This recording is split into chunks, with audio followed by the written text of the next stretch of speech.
नमस्कार, मी तुमचा चिन्मय उदगीरकर. नाशिककरांचं favourite radio station my FM सह मी घेऊन आलोय एक अनोखा टॉक शो. त्याचं नाव आहे जितकी कहाणी. डॉक्टर धनंजय डुबेरकर सर आपल्याबरोबर आलेले आहेत.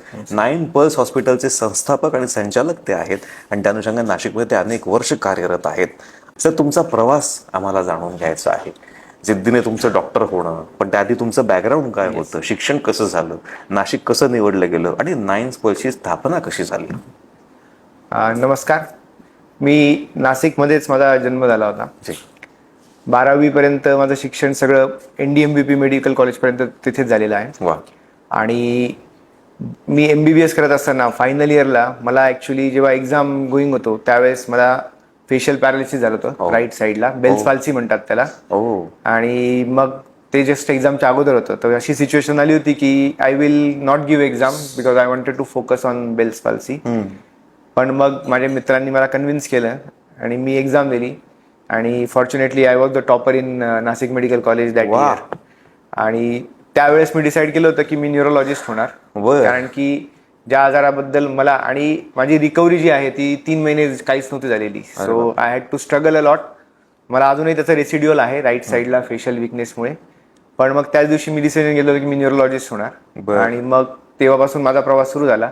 फॉर्च्युनेटली आमच्या वेळेस एंट्रन्स पण सुरू झाली. मग MD मेडिसिनला जे मेडिकल कॉलेज इथे मला ऍडमिशन मिळालं. अरे वा. तिथून मग जे मध्ये MD मेडिसिन करताना मी दोन्ही म्हणजे DM न्यूरोलॉजी PGI चंदीगडची एंट्रन्स वेगळी असते आणि महाराष्ट्राची एंट्रन्स असते. तर दोन्ही ठिकाणी माझं सिलेक्शन झालं होतं.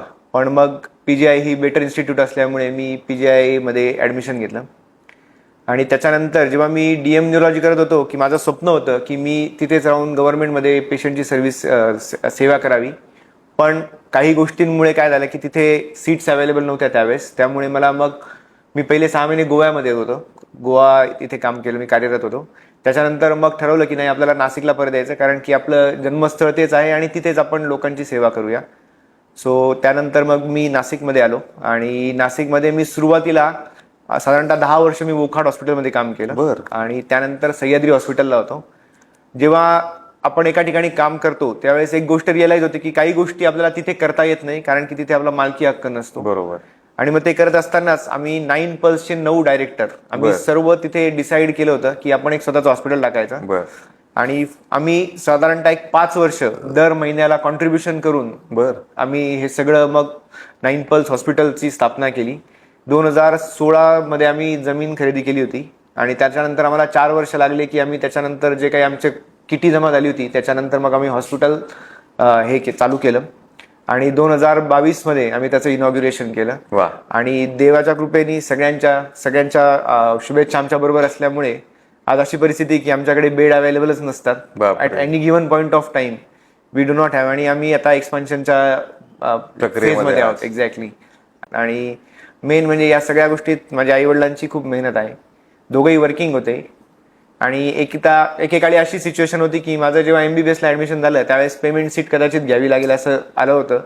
सो त्यावेळेस मलाही थोडं प्रेशर आलं होतं की पेमेंट सीट म्हणजे त्या काळी जास्त पेमेंट नव्हतं, पण तरी सुद्धा एक साधारण मध्यम वर्गीय कुटुंबात आल्यानंतर आपल्याला डिफिकल्टी असते. पण मग त्यावेळेस फॉर्च्युनेटली माझं फ्री सीट मधून ऍडमिशन झालं. आणि मग त्याच्यानंतर मात्र पूर्ण ऍडमिशन माझं सगळं फ्री सीट मध्येच झालेलं आहे. बरोबर. सो एक मध्यम वर्गीयात आल्यानंतर आपल्याला सगळ्या गोष्टींची जाणीव असते. आणि मग नाशिकने जे काही मला दिलेलं आहे ते खरंच एक खूप चांगली गोष्ट आहे. I am really happy. मी जी काही प्रॅक्टिस करतो त्याच्याबद्दल मला खूप आनंद आहे. सर, नाशिकला तुम्ही आता खूप देत आहात आणि देत पण आहात आणि देणार आहात सुद्धा सर. पण सर, मुळात मला आधीच्या याच्या गोष्टीकडे यायचं की जो फेशियल पॅरालिसिस तुम्हाला सफर करावा लागला त्याच्यानंतर आयुष्यामध्ये काय काय बदल घडले सर, आणि तो सायकोलॉजिकल इमोशनल ट्रॉमा तो तुम्ही कसा हँडल केला? कारण ही जिद्दीची कहाणी आहे सर, त्याच्यावरती मात करण्याची कहाणी. जे बेल्स पाल्सी फेशियल पॅरालिसिस म्हणजे खूप मोठी गोष्ट नसते, पण स्टील काय होतं की त्याच्या मला जे 3 महिने 0 रिकव्हरी होती. म्हणजे फेस, चेहरा एक प्रकारे पॅरालिसिस होता. पण मग त्याच्यानंतर हळूहळूच रिकव्हरी होत गेली. मी फिजिओथेरपी कंटिन्यू केली. आपण म्हणू की साधारणतः आता पण 60-70% रिकव्हरी आहे. 30% रेसिड्युअल विकनेस आहे. पण त्या गोष्टीतनं मला एक गोष्ट समजली की जेव्हा ॲज अ डॉक्टर तुम्ही पेशंट असतात तेव्हा तुम्ही खूप वेगळ्या अँगलनी कुठली गोष्ट बघतात. आणि त्याच गोष्टीतनं तुम्ही जे सफर करतात त्यावेळेस मला रिअलाइज होतं की पेशंटच्या सफरिंग किती असतात ते. So that is what I realise या सगळ्या गोष्टीत. इमोशनली खूप मोठा ट्रॉमा होता. कारण की काय होतं की फेज जो असतो तो आपला उमेदीचा असतो. आणि त्या काळात काय झालं की आपली रिकव्हरी होत नाही 3 महिने, मी एक्झाम झाली तरी पण रिकव्हरी झालेली नव्हती. आणि मग अशा वेळेस पुढच्या गोष्टी काही करण्यासाठी आपल्या मनात हे होतं. पण कदाचित काय असतं, काही गोष्टी विधिलिखित असतात आणि आपल्याला मोटिवेशन करण्यासाठी असतात. कदाचित माझ्या नशिबात न्यूरोलॉजिस्ट म्हणून लिहिलेलं होतं म्हणून ते तसं झालं असेल. So that is why I said की let us have take the challenge.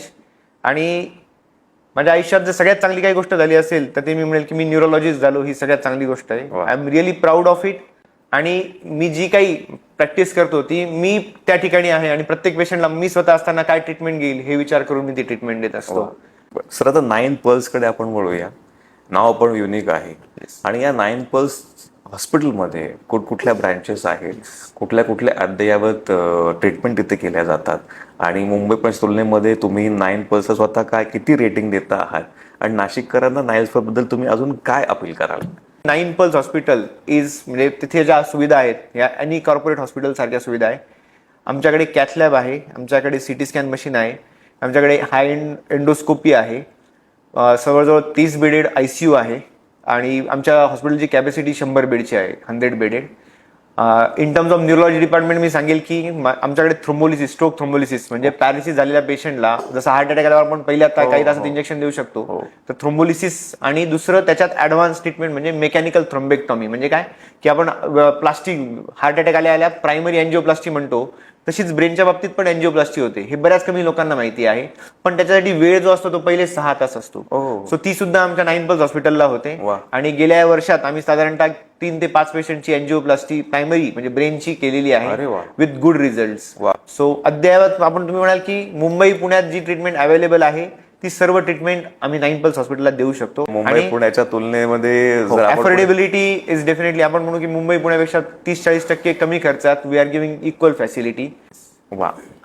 आपल्या परिघामध्ये असणाऱ्या घटनांना तुमचा असणारा रिस्पॉन्स म्हणजे तुमचं जगणं आणि तुमची संस्कृती या घटकांवरती डिपेंड करत असतं. आणि हे स्ट्रॉंग असणं, तुमचे रिफ्लेक्सेस खूप स्ट्रॉंग पाहिजेत, तुम्ही आतून कोरने खूप समृद्ध असला पाहिजे, तुमचा बेस खूप पक्का पाहिजे. आणि माझ्या मते अशी चांगला बेस असणारी माणसंच हीच खरोखर खऱ्या अर्थाने आरोग्य संपन्न असतात.